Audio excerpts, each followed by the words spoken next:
지난 15일 부산 중구 남포동의 한 햄버거 매장. 마스크를 쓴 한 50대 여성이 남성과 휴대폰을 보며 대화를 나누고 있습니다. 이 여성은 다름 아닌 보이스피싱 송금책.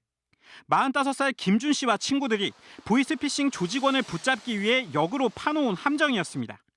김 씨는 이달 초 자신의 친구가 800만 원을 먼저 주면 3천만 원을 대출해주겠다는 보이스피싱 사기를 당했다는 소식을 듣고 직접 이들을 붙잡기로 마음먹었습니다. 후배가 또 당하고 나니까 시리에 빠지고 그런 거 보니까 이래서는 안 되겠구나 싶어서 그래 한번 이놈들 한번 잡아볼까 싶은 생각도 들고 해가지고. 김 씨 등은 보이스피싱 조직원들이 사용하는 메신저 앱을 설치한 뒤 일정 금액을 지급하면 더 큰 돈을 빌려준다는 SNS 광고를 받다며 연락했습니다. 고객님 계시는 지역이 어디세요? 저희 그 논플레이너 직원을 갖다 고객님 계신 대로 보내드릴 테니까 그분한테 전달을 해주시면 저희 쪽으로 그게 입금 처리가 되세요, 고객님. 김 씨는 현금 840만 원을 준비해 현장에서 실제 돈을 건넸고 조직원이 돈을 세는 사이 함께 간 친구 3명과 현금책을 덮쳤습니다. 후배한테 돈을 가져간 그 사람 잡자고 한 게 뭐 또 여자분 오니까 저희 사이에 이렇게 쉽게 보려고 보이스피싱에 가담해가지고 많은 분들이 그렇게 하시더라고요. 그런 거 보면 참 안타깝고. 김 씨와 친구들은 붙잡은 조직원을 차에 태워 직접 경찰에 넘겼습니다. 지난 13일에도 부산에선 보이스피싱 전화를 받은 대학생 쌍둥이 형제가 속은 척하며 현장에 나가 용의자를 직접 붙잡기도 했습니다. 일반 시민들까지 직접 나서 보이스피싱 범죄에 맞서는 상황이 잇따르자 경찰은 형사과와 국제범죄수사대까지 투입해 해외 조직 소탕에도 주력하고 있습니다. 김명 팀장입니다로 시작되는 문자 메시지. 수천만 원을 쉽게 대출해준다고 안내합니다. 하지만 전화를 걸면 개인정보를 빼내는 사기 문자입니다. 지난 2011년부터 등장한 김명 팀장 스팸 문자는 보이스피싱 사기의 대명사가 됐습니다. 경찰은 이미 지난 2013년 한국과 중국에서 조직원 93명을 붙잡았고 이 중 28명을 구속했습니다.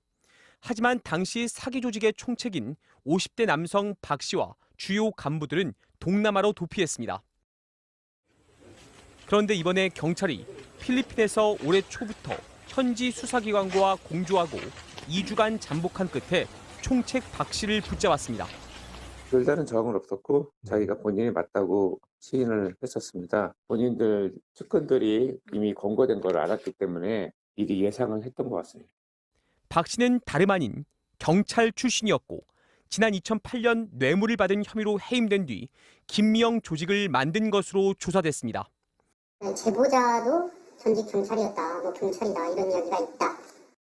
경찰 시절 사이버 수사대에서 근무하며 쌓은 전문 지식이 보이스피싱 사기에 그대로 활용됐습니다. 경찰은 필리핀 당국과 협의해 박 씨 등 검거된 조직원들을 곧 송환할 계획입니다. 지난 26일 충북 청주의 한 아파트 앞 80대 할아버지가 홀로 집을 나섭니다. 1시간쯤 뒤 귀가하는 할아버지 손에는 종이 가방이 들려 있습니다.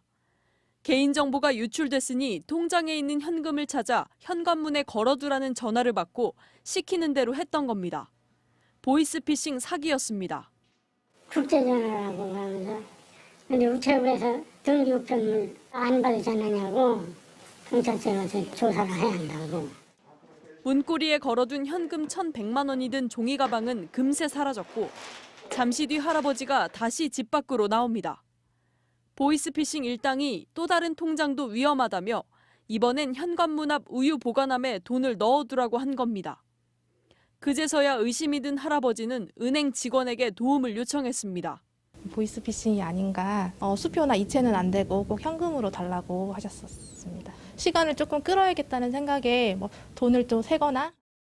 신고를 받은 경찰은 할아버지에게 가짜 돈 봉투를 만들어주고 우유 보관함에 넣어두라고 했습니다.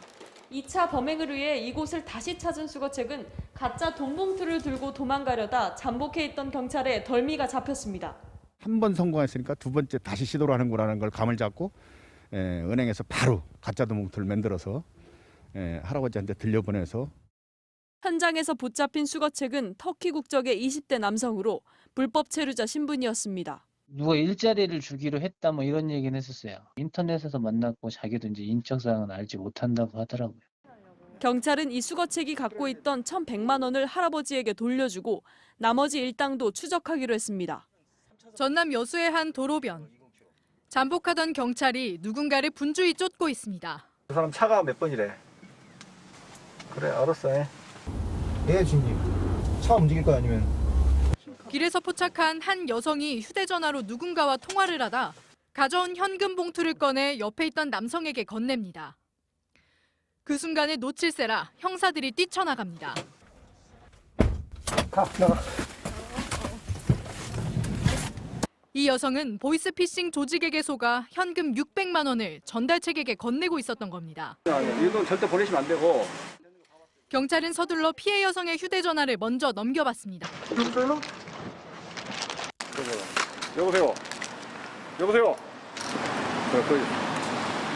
빨리 비행기보다 바꿔.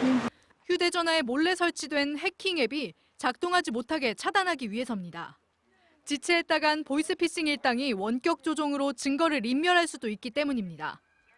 피해 여성은 대출금 600만 원을 은행 직원에게 직접 전달해주라는 말만 믿고 나왔습니다. 또 사기인지를 모르고 주려고 한 거 아닙니까? 모르죠. 사이버 팀. 이 여성은 전날 이미 현금 700만 원을 한 차례 건넸던 것으로 확인됐습니다. 혹시 뭐 돈 보낸 거 있어요? 아니요. 없죠? 그거는 그냥 대출 상황이어서 그거는 이미 다 처리돼서 이상이 없어요. 보냈어요 또? 얼마 보냈어요? 그거는 어제 보냈는데 얼마? 700만 원이요. 해당 은행에 연락했더니 실제로 상환된 돈은 전혀 없었습니다. 얼굴 보고 줬는데요. 상환됐을까요? 보이스피싱 범죄가 잇따르면서 은행에선 송금이나 통장 개설을 까다롭게 바꿨습니다. 이를 피해 보이스피싱 조직은 현금을 직접 수금하는 방식으로 수법을 교묘하게 바꾸고 있습니다. 일단 여수로 가가지고 600만 원을 전달받아라. 그렇게 전달을 받고 광주에서 지금 이 수거책이 출발을 한 거죠. 경찰은 금융기관에선 외부에서 별도로 만나 현금을 주고받지 않는다면서 각별한 주의를 당부했습니다.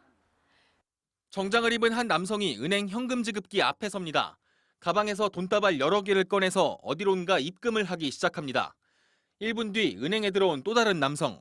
들어서자마자 현금 지급기 앞에 선 남성에게서 눈을 떼지 않습니다. 남성 옆으로 다가가 입금하는 모습도 유심히 지켜봅니다. 당시 현금 지급기 위에는 약 500만 원가량의 현금이 이처럼 다발도 풀리지 않은 채 그대로 놓여 있었습니다. 이 남성은 은행 직원에게 찾아가 송금 지연 조치와 112 신고를 요청합니다. 보이스피싱 범죄를 눈치챈 이 남성은 야간 근무를 마치고 은행을 찾은 강력계 형사였습니다. 금융기관을 많이 사칭하기 때문에 옷을 양복을 좀 많이 입는 편입니다. 깔끔하게 보기 위해서. 그때 당시에도 이 남자분이 양복을 입고 보통 보면 이제 배낭이나 가방을 들고 다니거든요. 그런 유행이 딱 맞아가지고. 돈을 입금하고 있던 50대 남성은 보이스피싱 조직의 수거책이었습니다. 저금리 대출을 하려면 기존 대출금을 상환해야 한다고 속인 뒤 피해자들로부터 현금을 건네받아 온 겁니다. 입금한 돈이 어떤 돈이냐 물어보니까 자기가 누구 이제 심부름으로 돈을 입금하고 있다. 그렇게 얘기하더라고요. 그래가지고 누구 심부름이냐. 그러니까 그거는 뭐 말할 수 없다. 경찰은 신문 구인 광고를 통해 일을 시작했다는 이 수거책의 진술을 토대로 보이스피싱 조직 일당을 쫓고 있습니다.